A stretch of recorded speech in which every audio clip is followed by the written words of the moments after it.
काही करू शकतो आपण. I understand. दादांकडे फार वेळ नाहीये. ही इज क्रिटिकली इल. रिकव्हरीचे फार चान्सेस नाहीये. डॉक्टरांशी बोललो ना मी.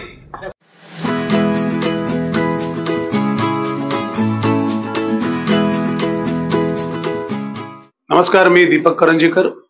या नाटकात एक मध्यवर्ती भूमिका आहे माझी, हरिहर कानेटकर या व्यक्तिरेखेची. अमेरिकेत राहणाऱ्या मराठी माणसांच्या भाव आंदोलनांचा आरसा असं या नाटकात म्हणता येईल.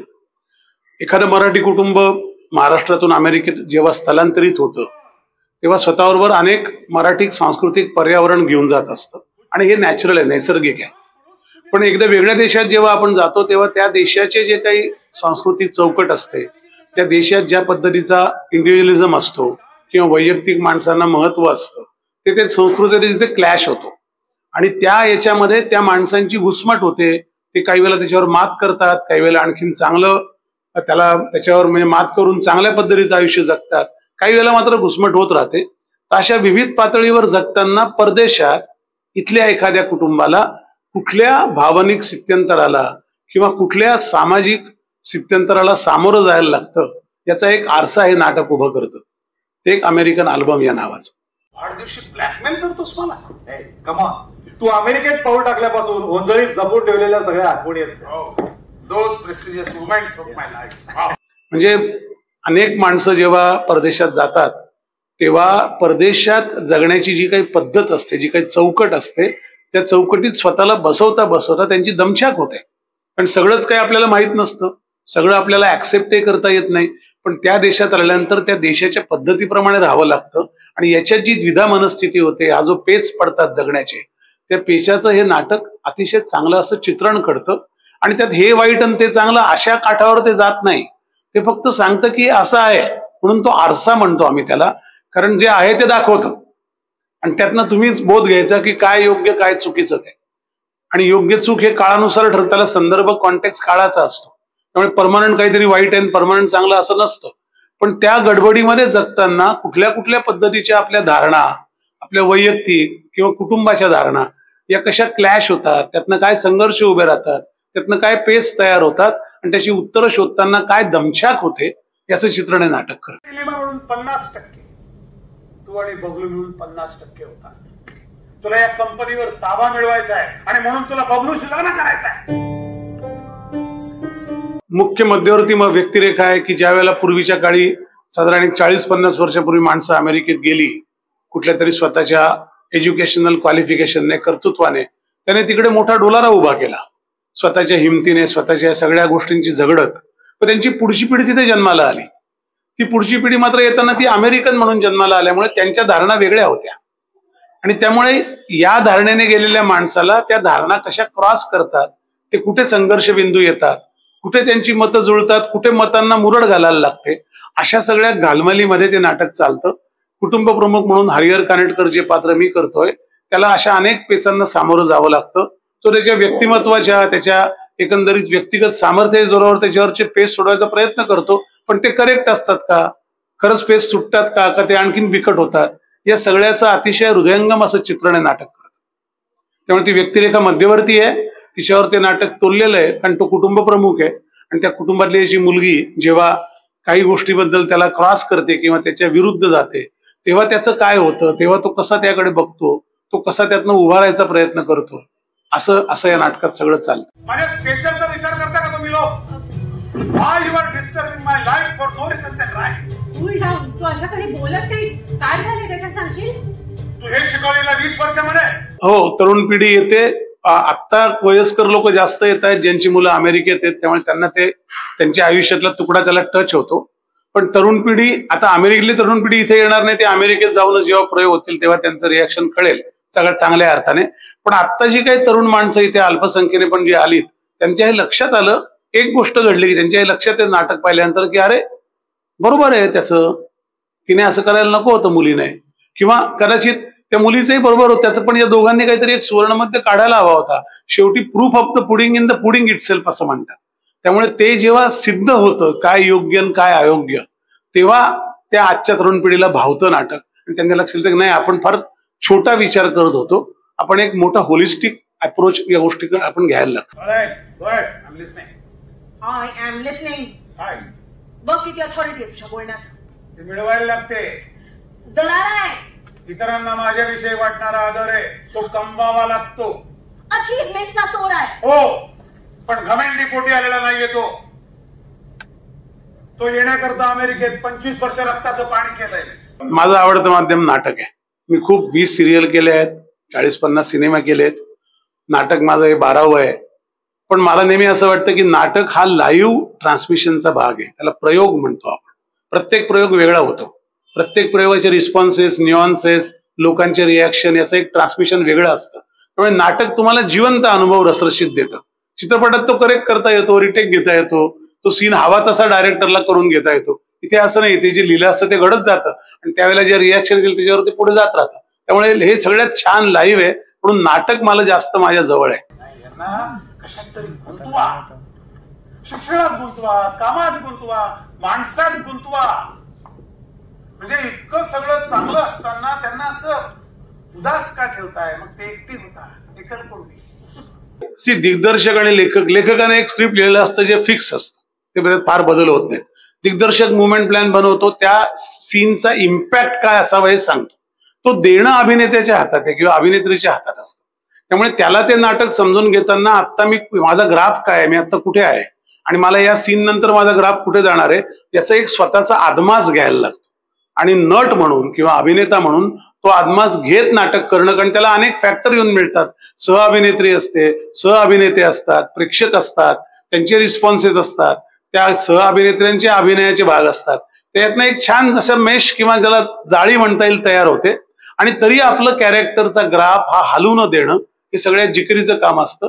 ते अभिनेता म्हणून करायला नाटकात फार मजा आली मला. कॅलिफोर्नियामध्ये सिलिकॉन व्हॅलीमध्ये चांगला सॉफ्टवेअर इंजिनियर, चांगली 3-4 वर्ष यांनी नोकरी केली.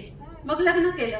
होतं नव्हतं तेवढे सगळे पैसे गुंतवले, बँकेचं कर्ज काढलं आणि नवीन घर घेतलं. मी भाग्यश्री देसाई, या अमेरिकन अल्बम नाटकाची निर्माती आणि त्याच्यामध्ये निलिमा हे कॅरेक्टर मी साकारते. तर 2 पिढीतलं, अमेरिकेत राहणाऱ्या 2 पिढीतलं द्वंद्व आपण याच्यामध्ये दाखवतोय. साधारण 3-4 दशकांपूर्वी भारतातून जे अमेरिकेमध्ये स्थलांतरित झालेले लोक होते, त्याच्यामध्ये मग महाराष्ट्रीयन होते, गुजराती होते, संपूर्ण भारतीय अनेक त्यावेळेला स्थलांतरित झाले. तर ते जरी तिकडे गेले तरी ते मनाने भारतीयच राहिले. म्हणजे त्यांचे आचार, विचार, परंपरा, संस्कृती या सगळ्याच्या बाबतीत ते भारतीय होते. इथल्या लोकांशी ते कनेक्टेड होते.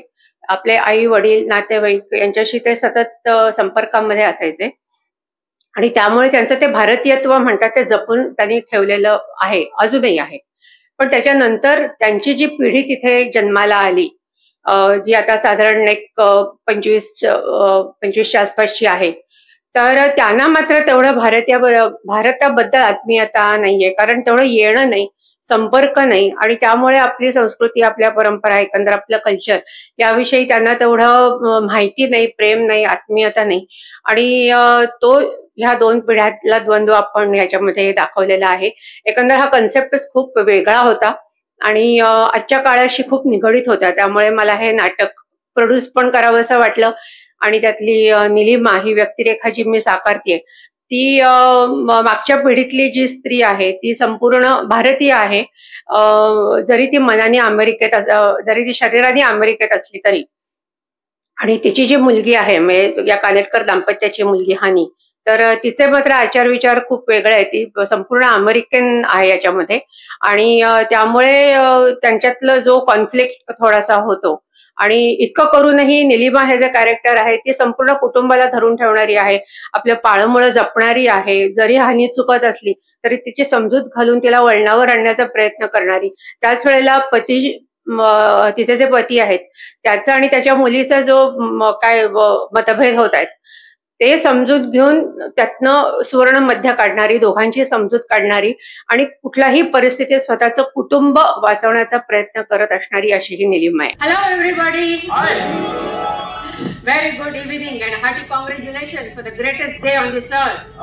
Greatest day on this earth? Of course Hari. अरे आज तुझा 50वा वाढदिवस, आपल्या लग्नाचा 22वा आणि कंपनीचा 10वा. एक तर 3 गोष्टी झाल्या. एक तर लेखक आमचे जे आहेत राजन मोहाडीकर, त्यांनी अतिशय उत्कृष्ट पद्धतीने ह्याचं लिखाण केलेलं आहे की दोन संस्कृतीमधलं म्हणजे अमेरिकन संस्कृती आणि भारतीय संस्कृती यातला फरक त्यांनी दाखवलाय. म्हणजे त्याच्यामध्ये चांगलं वाईट असं काहीही नाहीये. दोन्ही संस्कृतींमधल्या ज्या चांगल्या गोष्टी आहेत त्याही आहेत, ज्या थोड्याशा न आवडणाऱ्या गोष्टी त्याही आपण इथे दाखवलेल्या आहेत. आणि त्यामुळे तो एक अल्बम आहे, जसं ते नाटकाचं नाव आहे अमेरिकन अल्बम, तसं तो एक अल्बम आहे. तो आठवणींचा अल्बम आहे. आपल्या परंपरा किंवा रूढी ज्या आहेत आणि पूर्वीचे लोक आपले आई वडील असतील, नातेवाईक असतील, त्यांच्या आठवणींचा असा तो हा सगळा अल्बम आहे. आणि पुढे येणाऱ्या पिढीचा सुद्धा हा एक अल्बम आहे की आपण कसं वागायला पाहिजे याच्याकरता. आणि दुसरी गोष्ट आपल्या पुरुषोत्तम बेर्डे सरांनी अतिशय उत्कृष्ट पद्धतीने, अतिशय तन्मयतेने म्हणेन मी हे नाटक बसवलेलं आहे. त्याच्यामध्ये दृकश्राव्य माध्यमाचा अतिशय खुबीने त्यांनी वापर केलेला आहे.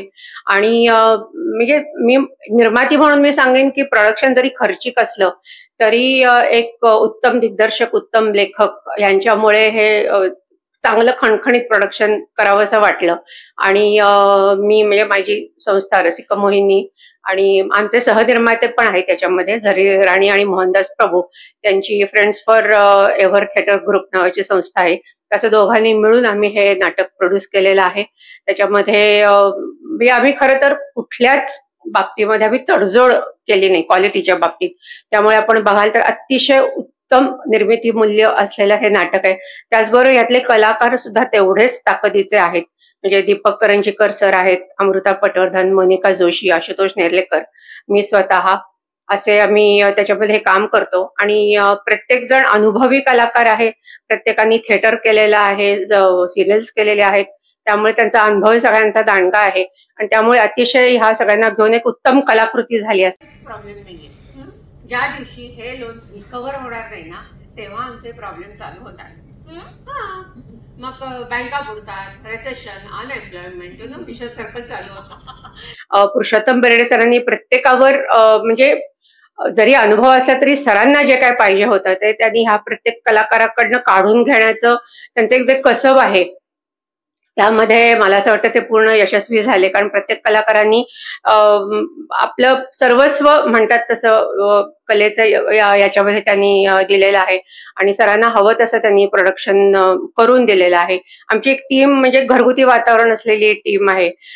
कुठेही म्हणजे हास्य विनोदामध्ये एक फॅमिली असल्यासारखं आम्ही सगळे प्रयोग आतापर्यंत केले. आता 25 प्रयोग होतील आमचे काही दिवसातच पूर्ण. आणि अतिशय खेळीमेळीच्या सुंदर निकोप वातावरणामध्ये आम्ही सगळे काम करतो.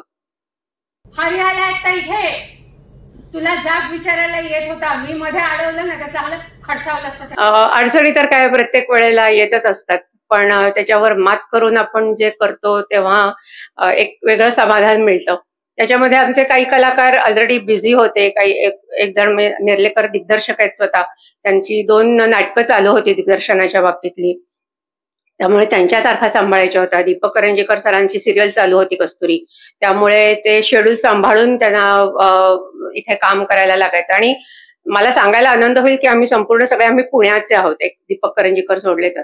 आणि पुण्याची रसिका मोहिनी ही जी संस्था आहे तर आम्ही पुण्यामध्ये सगळ्या तालमी केल्या. बेर्डे सर तेवढ्या करता पुण्यामध्ये आलेले होते आणि पुण्यामध्येच हे प्रोडक्शन आम्ही केलेलं आहे.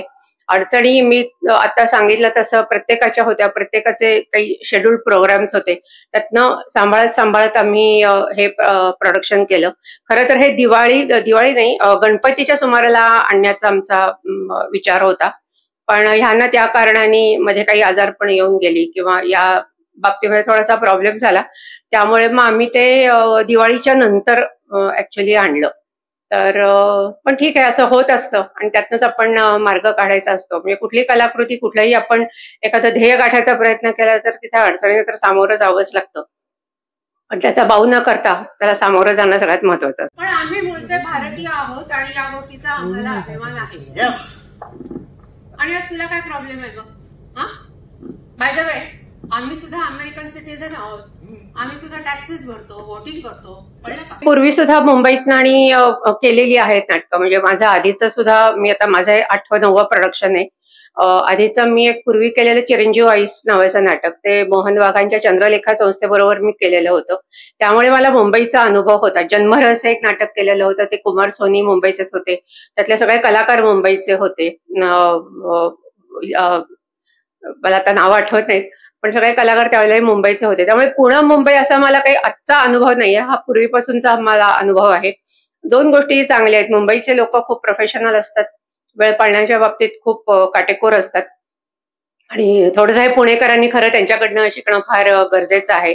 त्याचबरोबर पुण्याचे जे कलाकार आहेत ते अतिशय म्हणजे परफेक्ट असतात सगळ्या बाबतीमध्ये.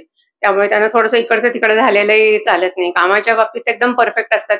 वेळेच्या बाबतीत थोडंसं पुढे मागे होतं आमचं, पण ते आम्ही मुंबईच्या लोकांकडनं शिकून घेतोय. क्वालिटीच्या बाबतीत म्हणाल तर पुण्याची क्वालिटी आमची चांगलीच आहे. मुंबईची त्यांची दर्जेदार असतेच कलाकृती, आणि त्यामुळे फार असा फरक जरी मला जाणवला नाही तरी एक होतं की आम्हाला पुण्यातनं मुंबईतून जेव्हा मी प्रयोग करतो त्यावेळेला थोडंसं अडचणीचं होतं, कारण ट्रान्सपोर्ट आणि इकडे राहण्याचं वगैरे आमचे जरा ते प्रॉब्लेम होऊ शकतात.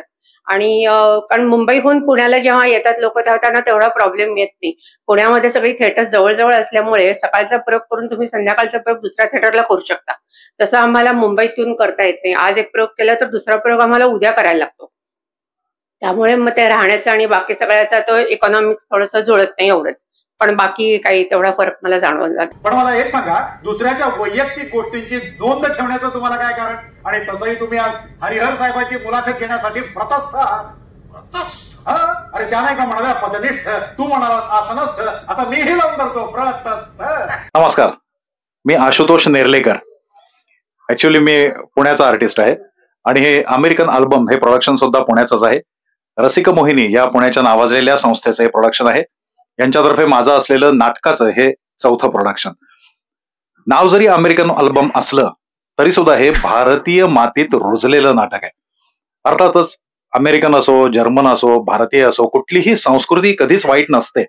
पण ज्या मातीमध्ये आपला जन्म होतो, ज्या मातीमध्ये आपण लहानाचे मोठे होतो, वाढतो, आई वडील आपले ज्या मातीमधले असतात, त्या मातीमध्ये असलेली संस्कृती ही आपल्याला नेहमीच जवळची वाटते आणि ती आपल्यावरती मोठ्या प्रमाणात संस्कार करत असते. कुठे ना कुठे काही कारणाने, प्रोफेशनल कारणांनी म्हणा किंवा इतर कोणत्याही कारणांनी आपण आपला देश, आपली माती सोडून लांब जातो. पण ज्या मातीमध्ये आपला जन्म झालाय, कर्मभूमी जरी बदलली तरी जन्मभूमी आपण कधीही विसरत नाही. त्या जन्मभूमीमधले संस्कार सुद्धा आपल्या बरोबरच आपल्या कर्मभूमीमध्ये फिरत असतात. आणि अशाच आशयाचं हे नाटक आहे. काही समस्या जरी निर्माण झाल्या तरी आपल्यावर असलेले मूलभूत असलेले संस्कारच, जसं आपण म्हणतो की भगवद्गीतेमध्ये सगळ्या प्रकारच्या प्रश्नांची उत्तरं आहेत, भगवद्गीता जशी अशी उच्च दर्जाची आहे, तसेच आपल्यावर असलेले संस्कार सुद्धा आपल्यावर आलेले कोणतीही संकट किंवा कोणतेही प्रश्न सुलभतेनं सोडवण्यासाठी अत्यंत महत्वपूर्ण असतात. आणि एक त्यांचा कार्यभाग ते या पद्धतीनं पूर्ण करतात. आणि हाच तर संस्कारांचा मूळ उद्देश आहे की समस्या प्रत्येकाच्या आयुष्यामध्ये कुठल्या ना कुठल्या समस्या येणार, पण त्या सोडवायचं साधन काय? तर ते सोडवायचं साधन असतं संस्कार. आणि हेच हे नाटक आपल्याला शिकवत असतं. अरे तू हनीला कधी ओळखूच शकला नाहीस, कारण एक बाप म्हणून तू तिला कधी समजूनच घेतलं नाहीस. ती का चिडते, का कुडते, कारण ते काय एक्साइट होते.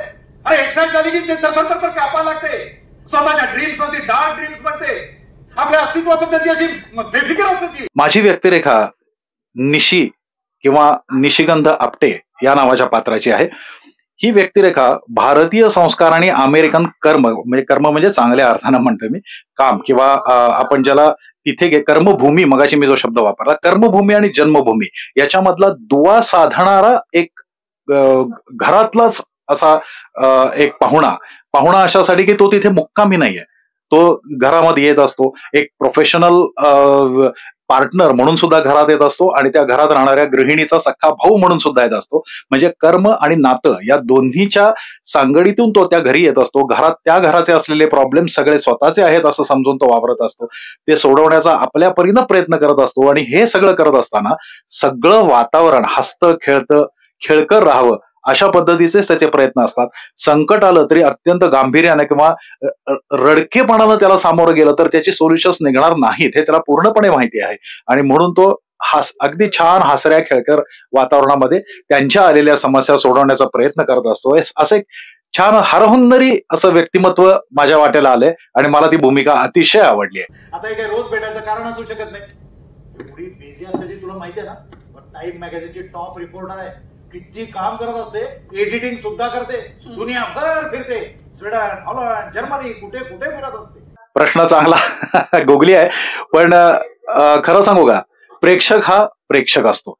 आज जर तुम्ही थिएटरमध्ये सिनेमा बघायला गेलात तर शोले पुण्यामध्ये बघितलात, सांगलीत बघितलात, सोलापूरला बघितलात, उत्तर भारतात बघितलात, मुंबईत बघितलात, तर शोले सिनेमा सुरू असताना एन्जॉय करणारा प्रेक्षक त्या पद्धतीनंच तो एन्जॉय करत असतो. त्यामुळे प्रेक्षकांचा रिस्पॉन्स हा आम्हाला सगळीकडे सारखाच मिळालाय. हा, पुण्यामध्ये कसं होतं, बऱ्याच वेळेला आम्ही नजर ओळखीने एकमेकांना ओळखत असतो. मग ते त्याच्यातलं अजून चांगलं होण्याच्या उद्देशाने त्याच्यातल्या खाणाखोणा किंवा काही खाचाखोचा असतील तर त्या सांगायचा प्रयत्न करतात, किंवा खोचकपणे काही गोष्टी सांगून जातात की ज्याचा उद्देश असतो चांगलाच, पण ते त्या पद्धतीनं सांगून बघायचा प्रयत्न करतात की अजून सुधारणा होऊ शकेल या उद्देशाने.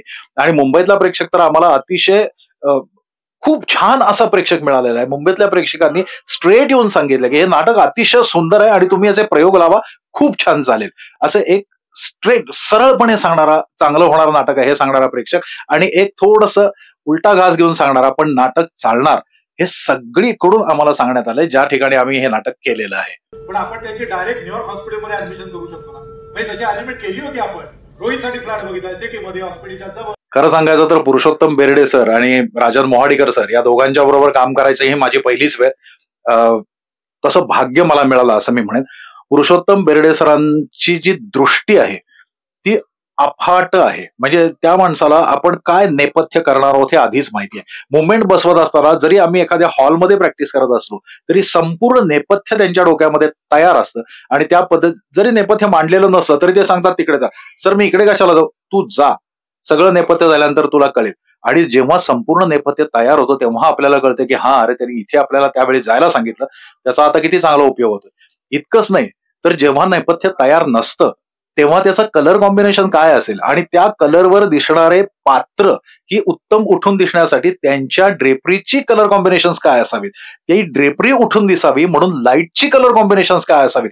अहो किती सांगू, म्हणजे या माणसाचा नाटकावरचा अभ्यास आणि एक नजर ही इतकी अफाट आहे की त्या माणसानं मी लक्षात ठेवलं की इथून पुढे मला योग यावा असं मी परमेश्वरापाशी प्रार्थना करतो. सरांबरोबर, पुरुषोत्तम बेर्डे सरांबरोबर पुन्हा काम करायची वेळ आली तर मी त्याला काहीही प्रश्न विचारणार नाही, सर काय करायचंय सांगा, याच्या पलीकडे मी काहीच विचारणार आहे. आणि मोहाडीकर सरांनी सुद्धा हे नाटक इतक्या उत्तम पद्धतीनं लिहिलेलं आहे की आम्हाला फारसे काय, ऑलमोस्ट आम्ही काहीच बदल केले नाहीत. हा, किंचित लिखाण थोडंसं एक 7-8 वर्षांपूर्वीचं असल्यामुळं त्याचे आम्ही आत्ताच्या आधुनिक पद्धतीचे फक्त आकड्यांमध्ये केले असतील तर बदल असतील, नाहीतर आम्हाला नाटकामध्ये सुद्धा बदल करायला लागले नाही. आणि त्यांच्या दिग्दर्शनाबद्दल बेर्डे सरांच्या मी आता बोललो असतो, मला खूप खूप मजा आली. आणि रसिक मोहिनीच्या जर मी कायम प्रेमातच आहे. आतापर्यंत मी 4थं प्रोडक्शन करतोय. अतिशय सुरेख आणि दर्जेदार प्रोडक्शन करणारी ही पुण्यामधली संस्था, आणि आता पुण्यातलं सुरू असलेलं हे एकमेव नाटक.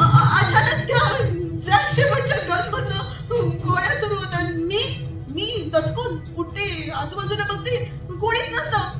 मी घाबरून घराबाहेर जाते, सगळीकडे डार्क अंधार असतो. नमस्कार, मी अमृता पटवर्धन. अमेरिकन अल्बम हे माझ्यासाठी खूप महत्वाचं नाटक आहे असंच म्हणायला लागेल, कारण माझं पहिलं व्यावसायिक नाटक आहे आणि पहिलंच नाटक करणं ते सुद्धा पुरुषोत्तम बेर्डे यांच्यासारखा दिग्दर्शक लाभणं, त्यासाठी रसिक मोहिनी सारखी एखादी पुण्यातली सर्वोत्तम मानली जाणारी संस्था मिळणं, FFTG सारखा सहनिर्माते मिळणं, ह्या सगळ्याच गोष्टी इतक्या जुळून आल्या की मला स्वतःला कधी कधी फार लकी असल्यासारखं वाटतं. या कॅरेक्टर विषयी सांगायचं तर हरिहर कानेटकर आणि निलिमा कानेटकर यांची मुलगी हनी, अमेरिकेत यांचं वास्तव्य आहे, आणि हनीचा जो माइंडसेट आहे हा टोटली अमेरिकन आहे. आणि म्हणजे आई वडिलांची असतील मुळं भारतीय, पण मी अमेरिकन आहे असं अशा माइंडसेटची ही मुलगी आहे, जिला इंडियन रिलेटिव्ह सगळ्यांबद्दलच अनास्था आहे. म्हणजे तिचं काहीच कनेक्शन नाहीये, अजिबात इमोशनली नाही की कुठल्याच प्रकारे कनेक्शन तिला ठेवायचंही नाहीये. पण एक असा प्रसंग येतो की ज्यामुळे तिला इंडियामध्ये जावं लागतं, आणि मग काय काय गोष्टी घडतात, तिचं मतपरिवर्तन होतं की नाही, असा एक पूर्ण ग्राफ या नाटकात आहे की अजिबात आस्था नसणं पासून ते इंडियात गेल्यानंतर कशा प्रकारे परिवर्तन होतं. तर हे खूपच चॅलेंजिंग एक कॅरेक्टर असं म्हणायला हरकत नाही, पण पुरुषोत्तम बेर्डे सरांनी खूप उत्तमरित्या ते माझ्याकडून करून घेतलं असंच म्हणायला हवं. आणि दीपक करंजीकर, भाग्यश्री देसाई, आशुतोष नेर्लेकर, मोनिका जोशी असे उत्तम सहकलाकार सुद्धा लाभले. स्वतःचं घर मैलोन मैल लांब सोडून तू तिथे वसाहती बांधत होतास. आपल्या छोट्याशा मुलीच्या बालपणाला चटके देत तू तिथे बंगले बांधत होतास. अमेरिकन असणं आणि त्यातून मराठी कुटुंब असणं, त्यामुळे त्या मराठी भाषेवर त्याचा खूप प्रभाव पडतो. म्हणजे आई वडील मराठीतनं बोलत असतात, त्यामुळे ते कानावर सतत पडत असतं. आणि मी माझेही काही नातेवाईक आहेत, त्यांचं निरीक्षण आतापर्यंत केलेलं होतं, तर त्याचा मला उपयोग बराच झाला की बोलताना मराठी जरी ती बोलत असली तरी त्याच्यामध्ये थोडासा इंग्लिश ॲक्सेंट त्या मराठीतला असणं, काही काही शब्द माहिती नसणं, त्यातून तिला थोडासा मेंटल एक प्रॉब्लेम सुद्धा आहे. सो त्या मेंटल प्रॉब्लेम साठीच्या काही लकबी तयार करणं किंवा ते खरं वाटलं पाहिजे ऑब्व्हियसली. सो त्याबद्दलचा थोडासा अभ्यास, अशा काही गोष्टी अभ्यासातून सुद्धा करता आल्या मला. He was drunk with his friends. पिऊन झाला होता तो. He made wrong advances and I warned him. He wanted to kiss me on my lips, but I couldn't bear it. He tried to hug me and I wasn't comfortable. हे नाटक आपोआप घडत शेवटपर्यंत आलं आणि लक्षातही आलं नाही की अरे हे अख्खं नाटक बसलंय आता, तर झालं. तर म्हणजे कुठल्याही नाटकाचा हा एक खूप महत्वाचा पॉइंट असतो, ज्याच्यामध्ये खूप शिकायला मिळतं. म्हणजे पहिला 1 महिना जो रिहर्सलचा असतो, त्यामध्ये ऍक्टर अनेक गोष्टी शिकत असतो, ऑब्झर्व करत असतो, दिग्दर्शक त्याच्याकडनं करून घेत असतो, कुठल्या चुका होत आहेत, त्यातून आपण काय करायला हवं, काय करू नये, अशा अनेक गोष्टी कळतात. त्यामुळे तो एक रिहर्सलचा काळ हा अतिशय काय म्हणतात त्याला, खूप एनरिचिंग असतो.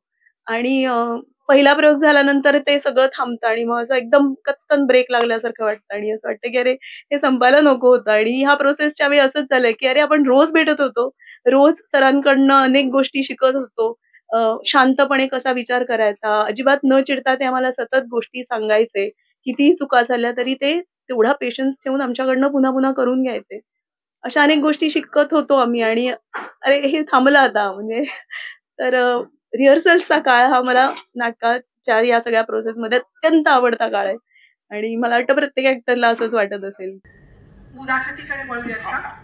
तशी मी कमी शब्दात जास्तीत जास्त बोलते आणि तेही शुद्ध मराठीतूनच. तसं माझ्या व्यक्तिमत्वावरनं तुमच्या लक्षात आलं असेलच. नमस्कार, मी मोनिका जोशी. मंडळी, खरं तर सध्या एकूण कॉमेडी नाटकांची एक लाट आलेली आहे. प्रेक्षक कॉमेडी नाटकांना खूप डोक्यावरती घेत आहेत असं आपण बघतोय. पण ह्यामध्ये अमेरिकन अल्बम हे एक अतिशय वेगळ्या धाटणीचं असं नाटक पुरुषोत्तम बेर्डे सर घेऊन आलेले आहेत. राजन मोहाडीकर यांचं हे लेखन आहे आणि भाग्यश्री देसाई यांच्या रसिक मोहिनी या संस्थेनं याची निर्मिती केली आहे. पुण्यातली ही निर्मिती संस्था आहे. एक वेगळ्या विचाराला पुढे नेणारं नाटक आहे. 2 पिढ्यांमधला द्वंद्व ह्या नाटकामध्ये आपल्याला बघायला मिळतो. तो काय आहे? अमेरिका आहे, भारत आहे, दोन्हीमध्ये आज काय फरक आहे, काय बदल झालेले आहेत, याचं एक उत्तम चित्रण ह्या नाटकामध्ये आपल्याला बघायला मिळतं.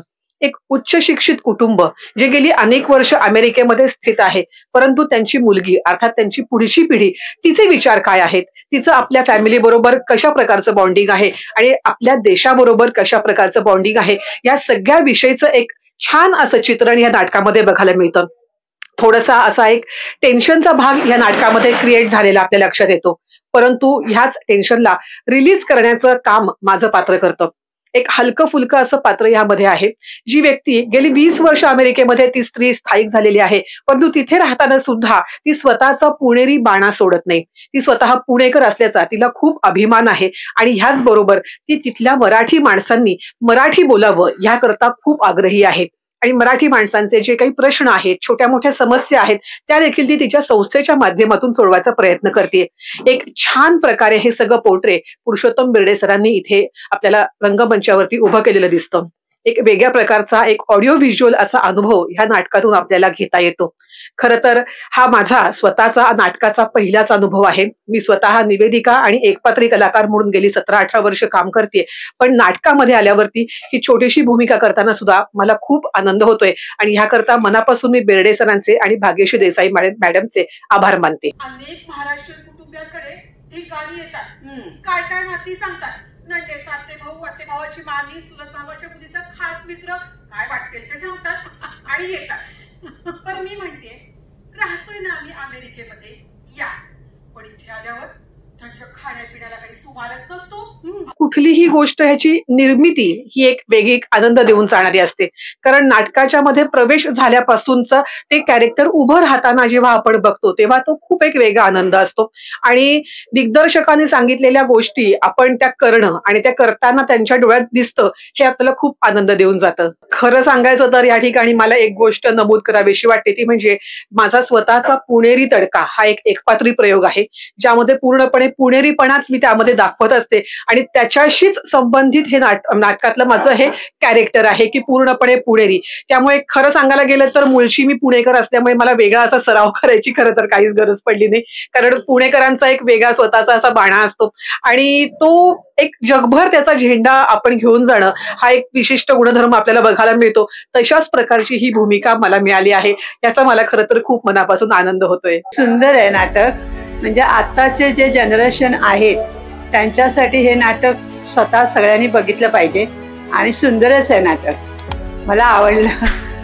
म्हणजे बघता बघता डोळ्यातून अश्रू पण आले. मी आता हे दुसऱ्यांदा बघते हा प्रयोग. मी शुभारंभाचा प्रयोग बघितलेला, तोही छान झाला होता आणि आता मी दुसरा प्रयोग बघते. ह्याच्यामध्ये खूप म्हणजे कलाकारांची कामं पहिल्या प्रयोगाला पण मला आवडली होती, आताही खूप छान आहेत. आणि जी हनीचं काम करते ती माझी वहिनी आहे, त्यामुळे काम मला खूप आवडलं आणि नाटक खूप सुंदर आहे, वेगळा विषय आहे, छान नाटक आहे. आजकाल प्रत्येक घराघरातून जवळजवळ प्रत्येक तरुण पिढी ही अमेरिकेत जाऊन सेटल होण्याच्या मागे आहे आणि त्यांची जी आताची लहान मुलं आहेत ती पुढे जाऊन मोठी झाल्यानंतर त्यांना जे काही भोगावं लागणार आहे किंवा सहन करावं लागणार आहे त्यांची मानसिक आंदोलनं आणि सामाजिक परिस्थिती तिथली आणि इथली आणि इथल्या माणसांचं एकमेकांविषयी असलेलं प्रेम, आपुलकी, जिव्हाळा हे त्या मुलांना इकडे आल्यानंतर त्याचा अनुभव मिळणार आहे आणि त्या दृष्टीने हे नाटक काळाच्या पुढे आहे असं वाटतं. नाही, नाटक खूप छान वाटलं. म्हणजे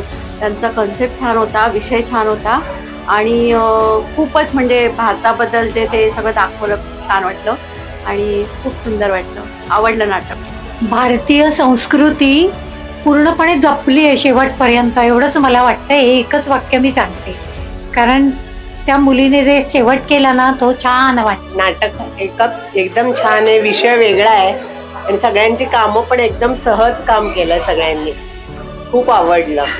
सेटिंग वगैरे पण खूप छान आहे. अमेरिकन अल्बम हे नाटक आता पाहिलं आणि सध्याच्या कंट्री टाइम्सला हे अत्यंत रेलेव्हंट असं वाटलं. आज जवळजवळ 1 कोटीपेक्षा जास्त भारतीय नागरिक हे बाहेर आहेत, अमेरिकेमध्ये आहेत, 1 मिलियन म्हणजे सॉरी. आणि याचे परिणाम जे भारतीय समाजामध्ये महाराष्ट्रातल्या अनेक गावांमध्ये आपल्याला कुटुंबांमध्ये दिसतात त्याचं एक अत्यंत समर्पक असं चित्रण ह्याच्यामध्ये केलं. त्याचं लेखन, त्याच्यामध्ये येणारे अनेक वळणं, सगळ्यांचा अभिनय, त्याच्यामध्ये प्रामुख्याने मला जे अपील झालेले होते त्यामध्ये इंटरव्हलच्या आधीचा जो प्रसंग होता अत्यंत भावस्पर्शी होता आणि एक सध्याच्या रेलेव्हंट काळासाठी जागतिकीकरणाच्या आपण जेव्हा संपर्कात आहोत त्यावेळेला त्याचा मराठी कुटुंबांवरती होणारा परिणाम आहे अत्यंत चांगल्या पद्धतीनं हे केलेलं नाटक आहे. जरूर हे नाटक नाट्यगृहामध्ये येऊन आपण सगळ्यांनी पाहिलं पाहिजे असं मला वाटतं आणि एक अत्यंत चांगलं नाटक निर्मिती, त्याचं दिग्दर्शन आणि त्या सगळ्यांचा अभिनय यासाठी सगळ्यांचं पुनश्च अभिनंदन. धन्यवाद. आताच अमेरिकन अल्बम हे नाटक मी आता बघितलेलं आहे आणि खूप सुंदर प्रकारे प्रस्तुती केलेली आहे सगळ्यांनी आणि ह्याच्यातून खूप बोध घेण्यासारखं आहे आणि प्रत्येकाने बघावं असं एक छान नाटक आहे. थिएटर हॉलिक हे चॅनल आपण सगळे सबस्क्राईब करा, याच्यावरची आमच्या सगळ्यांच्या या गप्पा तुम्ही ऐकतात आणि त्यामुळे असं होईल की अनेक लोकांपर्यंत पोहोचू शकेल. आणि जो नाटकाचा मध्यवर्ती धागा आहे की स्थलांतरितांची कहाणी जी असते ती कशी असू शकते, त्या सगळ्याचे अनेक पदर तुमच्या समोर येतील तुम्हाला हे नाटक मनोरंजन करतच नाटक कुठलंही, पण त्याबरोबर एक बोध आणि शोध या मार्गावर घेऊन जातं, ते फार महत्वाचं आहे. त्यामुळे आपण सगळे बघाल आणि या चॅनलला सबस्क्राईब करा, अनेक लोकांपर्यंत आपण पोहोचूया. धन्यवाद. तर हे असं नाटक अमेरिकन अल्बम आपण सगळे या आणि एक उत्तम दर्जाची कलाकृती. आणि याच्यामध्ये मी अजून एक सांगेन की दृकश्राव्य माध्यमाचा जो खोबीने वापर केलाय, म्हणजे एकाच तिकिटामध्ये सिनेमा आणि नाटक असं दोन्ही तुम्हाला बघायला मिळणार आहे. त्यामुळे चुकवू नका नक्की या नाटकाला. थिएटरहॉलिक हे चॅनल नक्की सबस्क्राईब करा. रिप्रेझेंट करणारं हे नाटक आहे. म्हणजे हे फक्त अमेरिकेत घडतं असं नाही. आजकालची मुलं खूप प्रॅक्टिकल आहेत. अनेक निर्णय ते प्रॅक्टिकल भावनेतूनच घेत असतात. इमोशनली फारसे कोणाशी कनेक्ट होत नाही. शिवाय हे मोबाईल स्क्रीन्स वगैरे अशी अनेक गोष्टी आहेत ज्याच्यामुळे ते डिस्ट्रॅक्ट होत असतात सतत. तर मला असं वाटतं की म्हणजे अमेरिकेत ज्यांचे नातेवाईक आहेत त्यांना तर हे रिलेट करता येईलच, पण इकडच्या माणसांना सुद्धा, इकडच्या आई वडिलांना, इकडच्या मुलांना सुद्धा खूप रिलेटेबल स्टोरी आहे. तर जरूर हे नाटक पाहायला आपण सगळ्यांनी यावं. थिएटरहॉलिक चॅनल अगदी डेफिनेटली सबस्क्राईब करा. त्याच्यावरती अनेक नव्या नाटकांबद्दल तुम्हाला सतत अपडेट्स मिळत राहतील. मी तुम्हाला अगदी मनापासून आवाहन करतो की कृपया हे नाटक अगदी आवर्जून बघायला या आणि थिएटरहॉलिक हे चॅनल सबस्क्राईब करा. हा वेगळा विचार आहे. हे केवळ नाटक नसून हा विचार लोकांपर्यंत पोहोचवायचं खरं तर हे काम आहे. आणि ते नाटकाच्या माध्यमातून आपण बघितलं तर तुम्हाला नक्की आवडेल. कारण आम्हाला जेव्हा प्रेक्षक येतात आणि आम्हाला सांगतात, आम्हाला आतापर्यंत बरेचसे असेही प्रेक्षक मिळालेले आहेत की ज्यांची मुलं आज बाहेर आहेत, अमेरिकेमध्ये आहेत, परंतु त्यांच्यामध्ये आणि ह्यांच्यामधला असलेला संवाद तो कशा प्रकारे असतो त्याचं संपूर्ण चित्रण त्यांना नाटकामध्ये बघायला मिळते. हा एक वेगळ्या प्रकारचा विचार आम्हाला मिळतो. त्यामुळे मी रसिकांना इकडे खरंच मनापासून विनंती करेन की एक वेगळ्या प्रकारचं नाटक तुम्ही नक्की अनुभवाला या आणि त्यानंतर तुम्हाला कसं वाटतं याबद्दलच्या प्रतिक्रिया आम्हाला द्या. आज या चॅनलच्या माध्यमातून मी तुमच्याशी बोलते आहे. त्या चॅनलला तुम्ही नक्की सबस्क्राईब करा आणि हा व्हिडिओ सगळ्यांपर्यंत शेअर करा.